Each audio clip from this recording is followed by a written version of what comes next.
இன்னைக்கு நம்ம தமிழ் அப்படிங்கிற சொல்லுக்கான அர்த்தம் பார்க்க போறோம். பகுபத உறுப்பிலக்கணப்படி தமி கூட்டல் இழ் அப்படின்னு பிரிச்சா தமிழ்னு வரும்.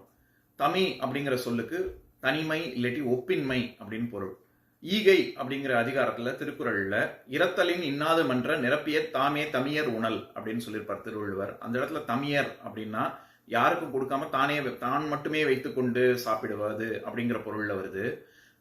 சங்க இலக்கிய அகராதியில தமி அப்படிங்கிற சொல்லுக்கு ஒப்பின்மை அப்படின்னு வருது.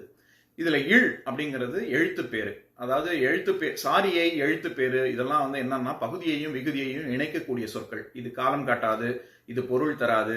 இப்ப இறைவன், அதுல இரு கூட்டல் ஐ கூட்டல் அன், அதுல ஐங்கிறது சாரியை. இந்த மாதிரி மெய்யெழுத்து மட்டும் வந்தா அதற்கு பேரு தான் எழுத்து பேரு. ஆக தமிழ் அப்படின்னா ஒப்புமை சொல்ல முடியாத அளவிற்கு சிறந்த மொழி அப்படின்னு அர்த்தம். நன்றி, வணக்கம்.